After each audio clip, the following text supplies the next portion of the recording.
ওম সাইরাম। আজ সচ্চরিত্রে পড়ব বাবার সাই নাম পাওয়া কিভাবে হলো। 1854 সালে বাবার গুরুর নির্দেশে প্রথম শিরডিতে আসেন। তখন তার বয়স ছিল 16 বছর। সেই 16 বছরের তরুণ বালক শিরডিতে গ্রামের সবার কাছে তখন বালযোগী বলে একটা পরিচিতি পেলেন। তখন ওই সময় তিনি 2 মাস শিরডিতে ছিলেন, কিন্তু 2 মাস পরে তিনি আবার শিরডি থেকে চলে গেলেন। চলে যাওয়ার পর আবার 1858 সালে 1858-এ বাবা আবার তার গুরুর নির্দেশে চাঁদ পাটিলের শালার বরযাত্রীর সাথে পুনরায় শিরডি আসে। শিরডি এসে ওই বরযাত্রী যখন খান্ডোবা মন্দিরের কাছে বরযাত্রীর গাড়ি দাঁড়ালো, তখন বাবাও খান্ডোবা মন্দিরের কাছে যখন গেলেন, তখন মালসাপাতি খান্ডোবা মন্দিরের পূজারী। খান্ডোবা হলেন শিবের অবতার। বা মালসাপাতি খান্ডোবাজির পুজো সারার পরেই যখন সাইকে দেখতে পেলেন, মানে বাবাকে দেখতে পেলেন, তখন তাকে বললেন, সম্বোধন করে ওনার মুখ থেকে বেরোলো তখন আও সাই। সা মানে সাক্ষাৎ, ই মানে ঈশ্বর। সাক্ষাৎ ঈশ্বর এলেন। বাবা হলেন সাক্ষাৎ ব্রহ্মা বিষ্ণু মহেশ্বরের অবতার। বাবার জীবিতকালে যখন কোনো কৃষ্ণ ভক্ত বাবার সাথে দেখা করতে গেছেন, তখন বাবা তাকে শ্রীকৃষ্ণের রূপে দর্শন দিয়েছেন। কোনো রাম ভক্ত বাবার সঙ্গে দেখা করতে গেছেন, তাকে রাম রূপে দর্শন দিয়েছেন। বা অন্য কোনো গুরু শিষ্য দেখা করতে গেছেন, তাকে বাবা সেই গুরু রূপেই দর্শন দিয়েছেন। সুতরাং বাবা হলেন সর্বদেবতা। ওনাকে পুজো করলে সকলকে পুজো করা হয়ে যাবে। তাই বাবার নামের আগে অনেকগুলো নামের আখ্যা। অনন্তকোটি ব্রহ্মাণ্ড নায়ক রাজাধিরাজ যোগীরাজ পরব্রহ্ম শ্রী সচিদানন্দ সদ্গুরু সাইনাথ মহারাজ কি জয়। অধ্যায় 5। চাঁদ পাটিলের শ্যালকের বরযাত্রীর সাথে শ্রী সাই বাবার পুনরাগমন, অভিনন্দন এবং শ্রী সাই শব্দ দ্বারা সম্বোধন, অন্যান্য সন্তদের সঙ্গে সাক্ষাৎ, বেশভূষা এবং দৈনন্দিন কর্মসূচি, পাদুকার কথা, মহিউদ্দিনের সাথে কুস্তি, জীবন পরিবর্তন, জলে তেলে রূপান্তর, নকল গুরু জওহর আলী। গত অধ্যায়ে যেমনটি আমি উল্লেখ করেছিলাম যে এবার শ্রী সাই বাবার শিরডি থেকে অন্তর্ধান হওয়ার পর তার শিরডিতে পুনরায় কিভাবে আগমন হলো সেটাই বর্ণনা করা হচ্ছে। চাঁদ পাটিলের শালার বরযাত্রীর সাথে পুনরাগমন। ঔরঙ্গাবাদ জেলার নিজাম স্টেট ধূপ গ্রামে চাঁদ পাটিল নামে এক ধনী মুসলমান থাকতেন। ঔরঙ্গাবাদ যাবার পথে তার ঘটুকি হারিয়ে যায়। 2 মাস ধরে অনেক খোঁজাখুঁজি করার পরেও কোনো হদিশ পাওয়া যায় না। অবশেষে নিরাশ হয়ে চিন্তা কাঁধে ফেলে তিনি ঔরঙ্গাবাদ ফিরছিলেন। প্রায় 14 মাইল হাঁটার পর তিনি এক জায়গায় একটি আম গাছের নিচে এসে দেখেন এক ফকির সেখানে বসে আছে। তার মাথায় একটা টুপি, গায়ে কাফনি এবং কাছে একটি ছোট লাঠি রাখা ছিল। ফকিরের ডাকে চাঁদ পাটিল তার কাছে গিয়ে দাঁড়ালেন। জিনটা দেখে ফকির জিজ্ঞাসা করেন, এই জিনটা এখানে কেন? চাঁদ পাটিল নৈরাশ্য ভরা স্বরে বললেন, কি আর বলি, আমার একটি ঘটকি ছিল, সেটা কোথাও হারিয়ে গেছে, এটা তারই লাগাম। ফকির বললেন, একটু নালার কাছে গিয়ে খুঁজে দেখো। চাঁদ পাটিল নালার কাছে গিয়ে দেখেন ঘটকি সেখানে ঘাস খাচ্ছে। এই দৃশ্য দেখে তার খুব আশ্চর্য লাগে।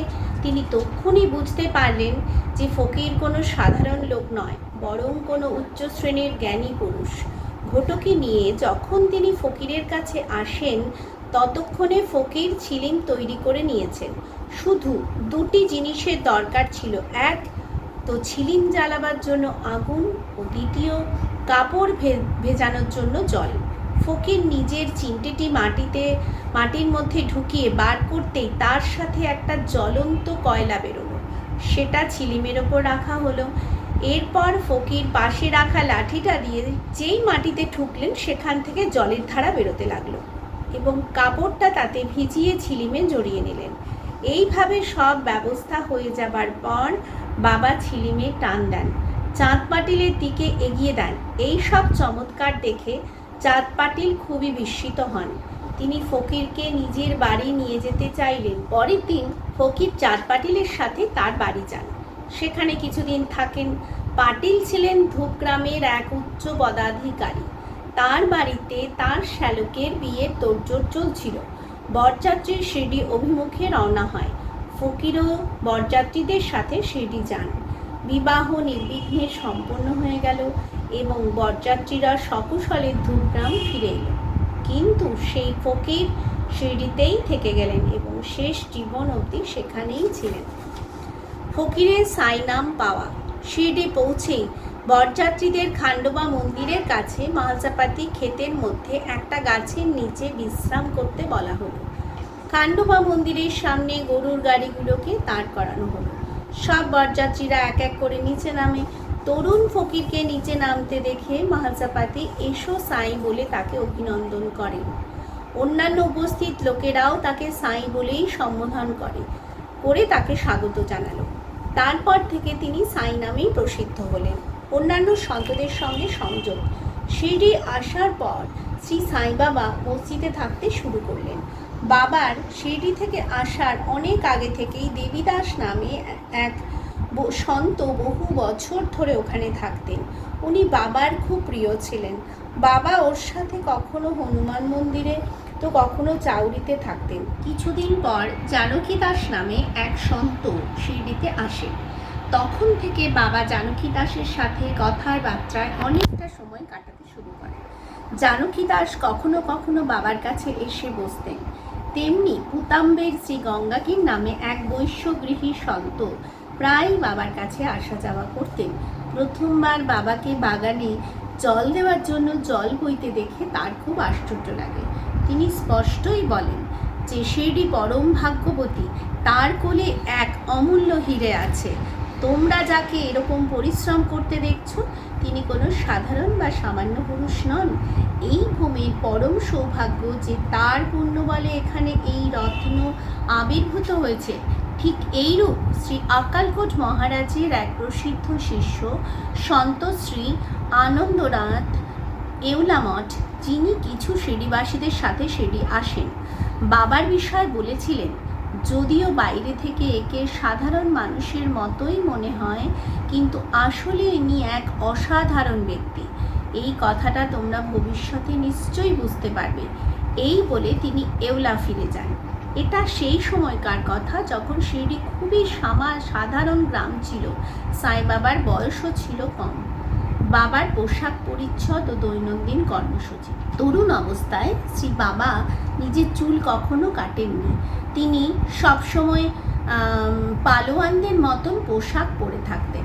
রাহাতা শিরডি থেকে প্রায় 3 মাইল দূর। সেখানে গেলে তিনি গাদা, জুই ইত্যাদি কিনে আনতেন। সেগুলি পরিষ্কার করে মাটিতে পুঁতে তাতে নিজে জল দিতেন। ওয়ামন তাতোয়া নামক এক ভক্ত তাকে রোজ মাটির 2টো ঘড়া দিত। বাবা এই ঘড়ায় করে গাছে জল দিতেন। তিনি নিজে কুয়ো থেকে জল আনতেন। সন্ধ্যার সময় ঘড়া দুটিকে নিম গাছের নিচে রেখে দিতেন। নিচে রাখতেই সেগুলি ভেঙে যেত। আগুনে না তাপিয়ে সেগুলি কাঁচা মাটি দিয়ে গড়া হতো। পরের দিন তাতোয়া বাবাকে আরও 2টো নতুন ঘড়া দিত। এই রকম ব্যবস্থা 3 বছর পর্যন্ত চলল। শ্রী সাই বাবার অক্লান্ত পরিশ্রম ও চেষ্টার ফলে একটি সুন্দর বাগান তৈরি হয়েছিল। আজকাল এই স্থানটিতে বাবার সমাধি মন্দিরে সুন্দর ভবন বিরাজমান, যেখানে সহস্র ভক্ত আসা যাওয়া করে। নিমবৃক্ষের নিচে পাদুকার কাহিনী। শ্রী আকালকোট মহারাজের এক ভক্ত শ্রীকৃষ্ণজি অলিবাগকর তার ছবি নিয়মিত পুজো করতেন। উনি একবার আকালকোট সোলাপুর জেলা গিয়ে মহারাজের পাদুকার দর্শন এবং পুজো করবেন স্থির করেন। কিন্তু আকালকোট মহারাজ স্বপ্নে দর্শন দিয়ে ওকে বলেন, আজকাল শিরডি আমার বিশ্রামস্থল, তুমি ওখানে গিয়ে আমার পুজো করো। সেই জন্য তিনি গন্তব্যস্থান বদলে শিরডি এসে শ্রী সাই বাবার পুজো করেন। তিনি সানন্দে শিরডিতে 6 মাস থাকেন। এই স্বপ্নের স্মৃতিস্বরূপ পাদুকা তৈরি করান। 1912 সালে শ্রাবণ পূর্ণিমার দিন নিম গাছের নিচে পাদুকা স্থাপনা করেন। দাদা কেলকর এবং উপাসনী মহারাজ স্থাপনা উৎসব যথাবিধি রূপে সম্পন্ন করেন। একজন দীক্ষিত ব্রাহ্মণকে পুজোর জন্য নিযুক্ত করা হয়েছিল। সমস্ত কিছু ব্যবস্থার ভার তার ভক্ত শ্রী সগন মেরু নায়ককে দেওয়া হয়। ঘটনার পূর্ণ বিবরণ। থানের অবসরপ্রাপ্ত মামলতদার শ্রী বি.ভি. দেব শ্রী সাই বাবার এক পরম ভক্ত। শবন মেরু নায়ক এবং গোবিন্দ কমলাকর দীক্ষিতকে এই বিষয়ে জিজ্ঞাসাবাদ করেন। পাদুকার সম্পূর্ণ বিবরণ শ্রী সাই লীলার ভাগ 11 সংখ্যা 1 পৃষ্ঠায় প্রকাশিত হয়েছিল। নিচে সেই বিবরণী দেওয়া হচ্ছে। 1912 সালে বম্বের এক ভক্ত রামরাও কোঠুরে বাবার দর্শনের জন্য শিরডি এসেছিলেন। ওর কম্পাউন্ডার এবং ওর এক বন্ধু শ্রী ভাই কৃষ্ণজি অলিবাক্করও ওর সাথে শিরডি আসেন। কম্পাউন্ডার ও শ্রী ভাইয়ের শবন মেরু নায়ক এবং জি.কে. দীক্ষিতের সঙ্গে খুব ঘনিষ্ঠ বন্ধুত্ব হয়ে গেল।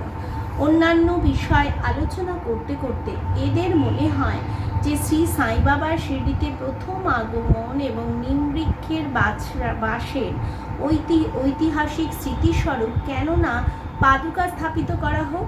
এবার পাদুকা তৈরি করানোর বিষয়ে আলোচনা শুরু হয়ে গেল। তখন শ্রী ভাইয়ের বন্ধু কম্পাউন্ডার বলেন, যদি এই কথাটি আমার মনিব ডক্টর কোটরে জানতে পারেন তাহলে এর জন্য অতি সুন্দর পাদুকা বানিয়ে দেবে। এই প্রস্তাবটি সবার মনে ধরে এবং ডক্টর কোটরেকে এই বিষয়ে খবর দেওয়া হলো। উনি শিরডি এসে পাদুকার একটি নকশা আঁকেন এবং এই বিষয়ে উপাসনী মহারাজের সাথে খান্ডবা মন্দিরে দেখা করেন। উপাসনী মহারাজ তাতে কিছু পরিবর্তন করে পুষ্প ফলাদি এঁকে তার নিচে নিমবৃক্ষের মাহাত্ম্য বাবার যোগ শক্তি সম্বন্ধে একটি শ্লোকও লিখে দেন। শ্লোকটি হচ্ছে, সদা নিম্ব বৃক্ষস্য মূলাধিবাসাৎ সুধাস্রাবীনাম তিক্তম অপ্রপ্রিয়তম তরুণ কল্প বৃক্ষাধিকম সাধায়ান্তাম নমামি শরম সদ্গুরু সাইনাথ। অর্থাৎ আমি ভগবান সাইনাথকে প্রণাম করছি, যার সান্নিধ্যে নিম বৃক্ষ কটু এবং অপ্রিয় হওয়া সত্ত্বেও অমৃত বর্ষণ করছে। এই বৃক্ষের রসকে অমৃত বলা হয়। অনেক ব্যাধি হতে মুক্তি দেওয়ার গুণ এতে থাকার দরুন একে কল্পবৃক্ষর চেয়েও শ্রেষ্ঠ মানা হয়। উপাসনী মহারাজের বিচার সর্বমান্য এবং কার্যান্বিত হল। পাদুকার জোড়া বম্বেতে তৈরি করানোর পর কম্পাউন্ডারের হাতে শিরডি পাঠানো হয়েছিল। বাবার আজ্ঞা অনুসারে পাদুকা স্থাপনার শ্রাবণ পূর্ণিমার শুভ দিনে করা হলো। ওই দিন বেলা 11টা নাগাদ শ্রী জি.কে. দীক্ষিত বাবার পাদুকা মাথায় করে খান্ডবা মন্দির থেকে দ্বারকামাইতে ধুমধাম করে নিয়ে আসেন। বাবা পাদুকা দুটি স্পর্শ করে বললেন, এটি ভগবানের শ্রীচরণ, নিমবৃক্ষের নিচে স্থাপনা করে দাও। এর একদিন আগেই বম্বের এক পার্সি ভক্ত শ্রী পাস্তা শেঠ 25 টাকার মানি অর্ডার পাঠান। বাবা সেই টাকাটি পাদুকা স্থাপনার জন্য দেন। এই সমারোহে স্থাপনার কার্যে ঠিক 100 টাকা ব্যয় হয়, যার মধ্যে থেকে 75 টাকা চাঁদার দ্বারা জোগাড় করা হয়েছিল।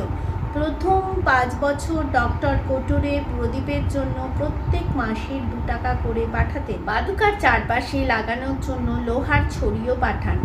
আজকাল যক্ষাদি পুজো করেন এবং শবন মেরু নায়ক নৈবেদ্য অর্পণ করেন ও সন্ধ্যার সময় প্রদীপ জ্বালান। ভাই কৃষ্ণজি আগে আক্কালকোট মহারাজের শিষ্য ছিলেন। আক্কালকোট যাবার পথে উনি পাদুকা স্থাপনার শুভ উপলক্ষে শিরডি আসেন এবং দর্শন করার পর যখন উনি প্রস্থান করার জন্য বাবার কাছে অনুমতি নিতে চান, তখন বাবা বলেন, আরে আক্কালকোটে কি আছে, তুমি ওখানে মিছিমিছি কেন যাচ্ছ? ওখানকার মহারাজ স্বয়ং আমি এখানেই আছেন। এই কথা শুনে ভাই আক্কালকোটে যাওয়ার বিচার ছেড়ে দেন। পাদুকা স্থাপনার পরও উনি প্রায় শিরডি আসতেন। শ্রী বি.ভি. দেব শেষে লিখেছেন যে এই সব ঘটনাগুলি শ্রী হেমাডপন্থ জানতেন না, নতুবা শ্রী সাই চরিত্রে লিখতে ভুলতেন না। মহিউদ্দিন তম্বলিনের সাথে কুস্তি ও জীবন পরিবর্তন। শিরডিতে মহিউদ্দিন তম্বলিন নামে এক পালোয়ান ছিল। কোনো এক বিষয় নিয়ে ওর বাবার সাথে মতভেদ হয়, ফলত দুজনের মধ্যে কুস্তি হয়। বাবা হেরে যান। এরপর বাবা নিজের পোশাক ও থাকার ধরন বদলে ফেলেন। তিনি কাফনি ও ল্যাঙ্গট পরতেন এবং একটা কাপড়ের টুকরো দিয়ে মাথা ঢেকে রাখতেন। বসবার ও শোবার জন্য একটা ছালার টুকরো ব্যবহার করতেন। এরকম ছেঁড়ামেরা কাপড় পরেও তিনি খুব সন্তুষ্ট থাকতেন। তিনি সর্বদাই বলতেন, দরিদ্রতাই আসল রাজত্ব, ধনীর চেয়ে দরিদ্র লাখ গুণে ভালো। ভগবান গরিবের ভাই। গঙ্গাগীরের কুস্তি লড়ার খুব শখ ছিল। একসময় কুস্তি লড়তে লড়তে হঠাৎ ওর মনে ত্যাগের ভাবনা জাগে। এই উপযুক্ত সময় উনি দেববাণী শোনেন, ভগবানের সাথে খেলায় নিজের দেহকে লাগিয়ে দেওয়া উচিত। তাই ওর সংসার ছেড়ে আত্ম অনুভূতির পথে চলার তীব্র ইচ্ছে জাগে। পুতাম্বেরের কাছে একটি মঠ বানিয়ে নিজের শিষ্যদের সাথে সেখানে থাকতে শুরু করে। শ্রী সাই বাবা লোকেদের সঙ্গে দেখা সাক্ষাৎ করতেন আর নাই বিশেষ কথা বলতেন। যদিও কেউ তাকে কোনো প্রশ্ন করত তখন তিনি শুধু তার উত্তরটা দিতেন। দিনের বেলায় তিনি নিমবৃক্ষের নিচে বিরাজমান থাকতেন। কখনো কখনো গ্রামের সীমাতে নালার কাছে গাছের ছায়ায় বসে থাকতেন। সন্ধ্যেবেলা যেদিকে খুশি সেদিকে বেরিয়ে যেতেন। নিম গ্রামের বালা সাহেব বেঙ্গলের বাড়িতে প্রায় চলে যেতেন। বাবা শ্রী বালা সাহেবকে খুব ভালোবাসতেন। ওর ছোট ভাই শ্রী নানা সাহেব দ্বিতীয়বার বিয়ে করা সত্ত্বেও কোনো সন্তান হয়নি। বালা সাহেব নানা সাহেবকে শ্রী সাই বাবার দর্শনার্থে শিরডি পাঠান। কিছুদিন পর বাবার শ্রীকৃপায় নানা সাহেবের বাড়িতে পুত্রের জন্ম হয়। এরপর থেকে বাবার দর্শনের জন্য লোকেদের সংখ্যা দিনের পর দিন বাড়তে থাকে। তার নাম ও কীর্তি দূর দূর প্রান্ত অব্দি ছড়িয়ে যায়। আহমেদনগরেও তার নাম হয়ে পড়েছিল। নানা সাহেব চাদরকর, কেশব চিদম্বর এবং অন্যান্য ভক্তরা তখন থেকেই শিরডি আসতে শুরু করেছিলেন। সারাদিন বাবা ভক্তদের দ্বারা পরিবেষ্টিত হয়ে থাকতেন এবং রাতে পুরনো জীর্ণ মসজিদে বিশ্রাম করতেন। এই সময় বাবার কাছে ছিলেন তামাক, একটি বড় গেলাস, একটা লম্বা কাফনি, মাথায় বাঁধবার কাপড়, একটা ছোট লাঠি যেটি তিনি সর্বদা নিজের কাছে রাখতেন। মাথায় একটা সাদা কাপড়ের টুকরো এমনভাবে বাঁধতেন যে কাপড়ের একদিকটা তার বাঁ কাঁধ দিয়ে পিঠে পড়ে থাকত যেন চুলের একটি খোপা। পায়ে কোনো জুতো বা চটি পরতেন না, শুধু একটা ছালার টুকরো অধিকাংশ দিন তার আসন হিসেবে কাজ দিত। তিনি ধুনিতে কাঠের টুকরো রূপে নিজের অহংকার, সমস্ত ইচ্ছে এবং কুবিচারগুলি আহুতি দিতেন। সর্বক্ষণ আল্লাহ মালিক উচ্চারণ করতেন। তিনি যে মসজিদে পদার্পণ করেন তাতে কেবল দুটি ঘরের মতো জায়গা ছিল এবং এখানেই সব ভক্তরা দর্শন করত। 1912 সালের পর কিছু পরিবর্তন ঘটে। পুরনো মন্দিরের জীর্ণতা সংস্কার করা হয়, তার মেঝেও বানানো হয়। মসজিদে থাকতে শুরু করার আগে বাবা তাকিয়াতে থাকতেন। তিনি প্রায় প্রেমবিহ্বল হয়ে সুন্দর নৃত্য গান করতেন। জলে তেলে পরিণত হওয়া। বাবা আলো খুব ভালোবাসতেন। তিনি সন্ধেবেলা তেল ভিক্ষে করে নিয়ে আসতেন এবং প্রদীপ জ্বালিয়ে মসজিদ সাজাতেন। এইভাবে কিছুদিন সব ঠিকঠাক চলল। কিন্তু একদিন ময়রারা উত্তক্ত হয়ে স্থির করলো যে সেদিন কেউ বাবাকে তেল দেবে না। নিত্য নিয়ম অনুসারে যখন বাবা তেল চাইতে পৌঁছলেন তখন তাকে প্রত্যেক দোকান থেকে খালি হাতে ফিরে আসতে হলো। কাউকে কিছু না বলে বাবা মসজিদে ফিরে এলেন। শুকনো তেলের সলতে প্রদীপগুলিতে পড়ালেন। ময়রারা খুব উৎসুক হয়ে দেখছিল বাবা এবার কি করবেন। বাবা বড় গেলাসটি যাতে অল্প একটু তেল ছিল ওঠালেন, তাতে একটু জল মিশিয়ে সেটাকে পান করে নিলেন। সেটাকে আবার গেলাসে উগড়ে সেই তৈলাক্ত জল প্রদীপগুলিতে ঢেলে সেগুলি জ্বালিয়ে দিলেন। উৎসুক ময়রারাও প্রদীপগুলিকে আগের মতোই রাতভর জ্বলতে রেখে নিজের ব্যবহারের জন্য খুবই লজ্জিত বোধ করল। ওরা বাবার কাছে গিয়ে ক্ষমা চাইল। বাবা তাদের ক্ষমা করে ভবিষ্যতে সৎ আচরণ করার শিক্ষা দেন। নকল গুরু জৌহর আলী। পূর্বে বর্ণিত কুস্তির ঘটনার প্রায় 5 বছর পর জৌহর আলী নামে এক ফকির নিজের শিষ্যদের সাথে রাহাতা আসেন। উনি বীরভদ্র মন্দিরের কাছে একটা বাড়িতে থাকতেন। ফকির বিদ্বান ছিলেন, কোরআনের প্রত্যেকটি কলমা মুখস্থ ছিল এবং স্বরমধুর ছিল। গ্রামের অন্যান্য ধার্মিক এবং শ্রদ্ধালুজন ওর কাছে আসতে শুরু করে, লোকেদের কাছ থেকে আর্থিক সাহায্য লাভ করে। বীরভদ্র মন্দিরের কাছে একটা ঈদগাহ তৈরি করবার কথা স্থির করে, কিন্তু এ বিষয়ে কিছু ঝগড়াঝাটি সৃষ্টি হওয়ায় জৌহর আলী রাহাতা ছেড়ে শিরডি এসে বাবার সাথে মসজিদেই থাকতে শুরু করেন। নিজের মিষ্টি মধুর কথায় উনি সহজেই শিরডিবাসীদের মন কেড়ে নেন। বাবাকে নিজের শিষ্য বলে প্রচার করেন। বাবা তাতে কোনো আপত্তি প্রকাশ করেন না, ওর শিষ্য হয় স্বীকার করেন। এরপর গুরু এবং শিষ্য আবার আহাতায় এসে থাকতে শুরু করেন।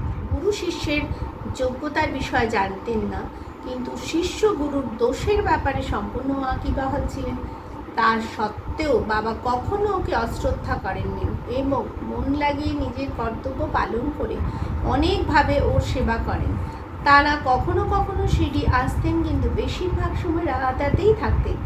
বাবা ভক্তপ্রেমীদের তার দূরে রাহাতাতে থাকাটা একেবারেই ভালো লাগছিল না, তাই ওরা সবাই মিলে বাবাকে শিরডি ফিরিয়ে আনবার জন্য রাহাতা গেল। ঈদগার কাছে এদের বাবার সাথে দেখা হয় এবং ওরা নিজেদের উদ্দেশ্য বাবাকে জানান।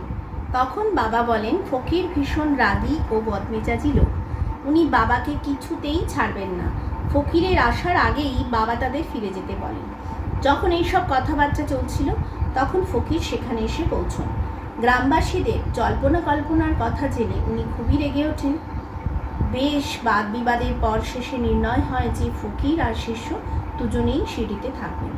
এইভাবে ওরা শিরডিতেই থাকতে শুরু করে। কিছুদিন পর দেবীদাস গুরুর পরীক্ষা নেন এবং কিছু ত্রুটি পান।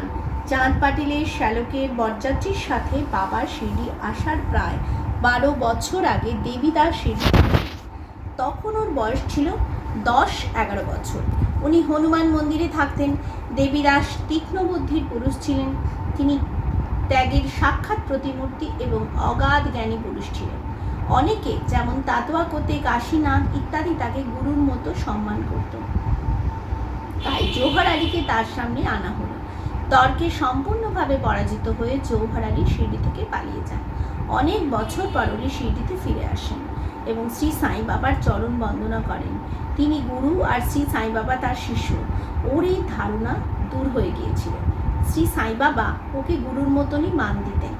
এই কথা স্মরণ করে ওর খুব অনুতাপ হয়। এইভাবে শ্রী বাবা নিজের আচরণের মাধ্যমে প্রত্যক্ষ উদাহরণ দিলেন যে এইভাবে অহংকার শূন্য হয়ে শিষ্যের কর্তব্য পালন করে আত্মানুভূতির পথে অগ্রসর হওয়া উচিত। উপরে উদ্ধৃত ঘটনাক্রম ভক্ত মহাজাপাতির কাছ থেকে জানা যায় এবং পরের অধ্যায়ে রামনবমীর উৎসব, পূর্বে মসজিদের দশা, পরে জীর্ণতা সংস্কার ইত্যাদির বর্ণনা করা হবে। শ্রী সাইনাথার্পণমস্তু, শুভম ভবতু। अनंतकोटि ब्रह्मांड नायक राजाधिराज योगीराज परब्रह्म श्री सच्चिदानंद सद्गुरु साईनाथ महाराज की जय।